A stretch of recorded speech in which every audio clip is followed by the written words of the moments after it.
Olá, amigos, sejam bem-vindos a mais um episódio do Mundo em Análise. E hoje nós vamos falar sobre globalização. Globalização é uma palavra que literalmente significa e engloba tudo. E, no entanto, existem muitas correntes que discutem a profundidade ou a leviandade do que isso significou para a civilização e o que significa para os países até hoje.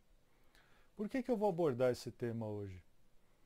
Porque as discussões elas giram muito em torno de como os países influenciam uns os outros, como as sociedades influenciam umas às outras e como as ideias influenciam umas às outras.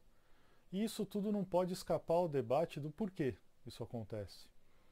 Então esse aqui também vai ser uma introdução bem breve ao que significou e algumas visões importantes a respeito da globalização, que vão nos fazer compreender, às vezes, por que determinadas opiniões surgem, o que está por trás de determinados fatos, quais são as mentalidades diferentes que atuam a respeito dela e como isso afeta o nosso cotidiano.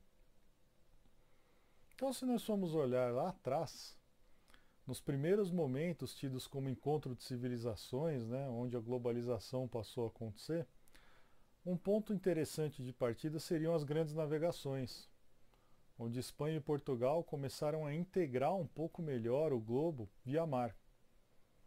Mas isso não quer dizer que a globalização possa ter tido seu início ali, ter tido ali somente um ponto inicial de contato entre civilizações, porque elas acontecem desde sempre. Então, se a gente for se ater aos séculos XV e XVI, nós podemos recuar um pouco mais. Podemos recuar à época das conquistas entre impérios, onde um invadia o outro, entendia o território, assimilava as culturas, se misturavam e ali criavam um caldo cultural novo, novos hábitos, novas atitudes. Mas o que a gente deve focar agora, pelo menos na minha opinião, é entender locais distantes uns dos outros, onde as culturas eram extremamente opostas. Então, se a gente pegar o caso de Portugal, ele é bem emblemático porque não só descobrindo a América teve contato com outra civilização, mas chegando à Índia, chegando à China, estabelecendo embaixadas na Ásia. Então, esse contato cultural foi fundamental para que produtos, conhecimentos, costumes circulassem por dentro da Europa. Não só as especiarias, né, que é o que mais tem foco, mas o papel moeda, a maneira de se comportar e de se vestir. Então, se a gente for ler as viagens do Marco Polo, a gente fica impressionado com as descrições que ele fazia, muitas vezes fantasiosas, né? Eram coisas que não existiam no imaginário europeu. E se a gente trouxer a discussão para a atualidade, a globalização ela tem muito mais um foco econômico. Porque no entender de muitas pessoas e de muitos autores, a globalização foi um mecanismo onde grandes economias se impuseram através da internacionalização, através das produções em diferentes partes do mundo, através de um viés exploratório. Então ela acaba tendo uma conotação negativa, pejorativa. E aí cabe a gente pensar, seria possível viver num mundo na atualidade onde os países são separados e totalmente independentes uns dos outros para tudo? Será que a gente consegue imaginar hoje viver sem a globalização? Então existe uma discussão que é do dever ser que não tem cabimento prático. Ela é uma discussão pobre. Ela é uma discussão que morre muito fácil. Porque a discussão do dever ser ela não tem fundamento.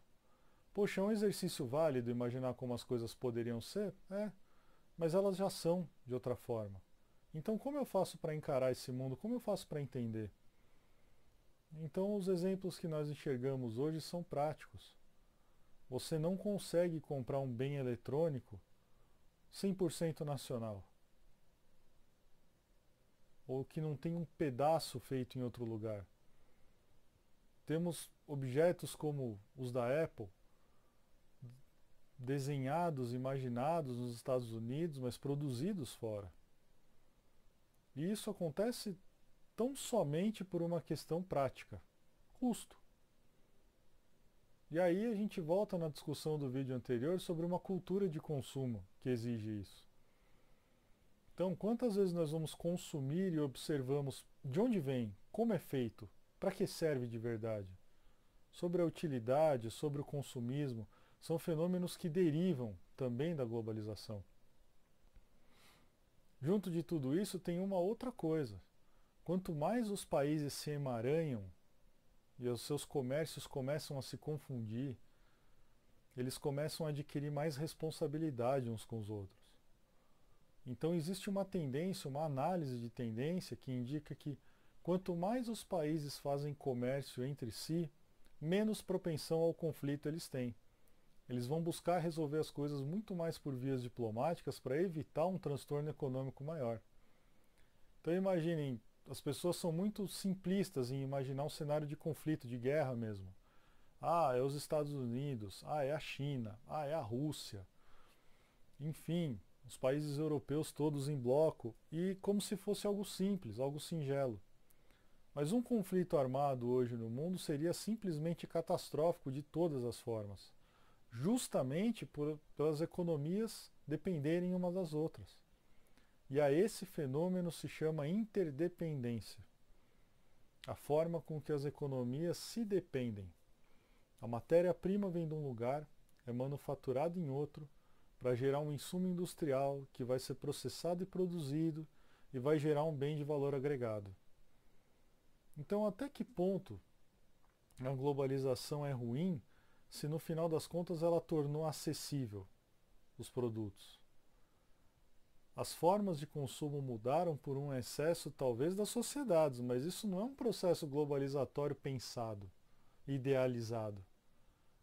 Isso é terceirizar.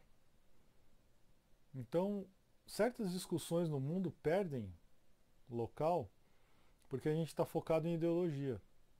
E a ideologia cega ao que realmente importa. Apesar da desigualdade no mundo ser uma realidade triste, ela nunca foi tão pequena. Então vamos entender que, de todas as formas possíveis, a globalização não foi um mal, porque ela trouxe acesso, ela trouxe viabilidade e ela trouxe uma certa forma de integração, ainda que após uma integração se dê um pequeno recuo.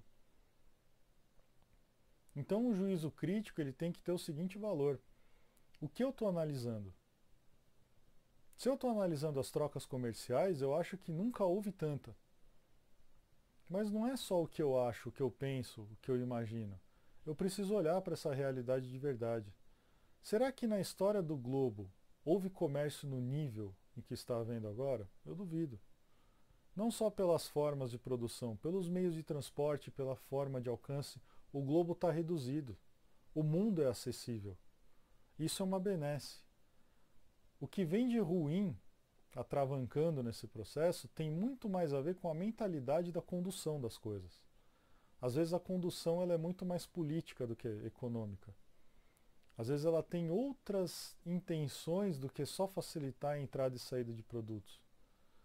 Então, claro que os estados, né, aqui estados são países, claro que os países têm que pensar em maneiras de manter a sua economia saudável.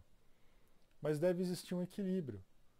Porque quanto menos e quanto maior o recuo houver, esse recuo vai ser danoso, não só para a população ali de dentro, como para toda a economia que é impactada. Imaginem hoje se a União Europeia deixasse de existir e tivéssemos aí 7 ou 8 moedas recuperadas no mundo circulando. Olha o trabalho que isso dá em termos comerciais. Olha o trabalho que isso dá em geração cambial, em formas de cálculo, em precificação, em trânsito de pessoas. Então, a minha concepção é que a globalização não existe um cálculo ou uma teorização se ela é benéfica ou maléfica. O que existe é, ela está aqui, ela é prática, ela existe. O que eu faço com ela? E aí vem o segundo ponto, que são as empresas também entenderem isso, assim como as pessoas que consomem. Olhar as preferências, mas olhar a produção. Pô, eu gosto de consumir com ética, eu gosto de saber como o meu produto é feito. Pesquisem. A informação também foi facilitada pela globalização. Então, cada vez menos a gente tem desculpas para não entender como as coisas funcionam.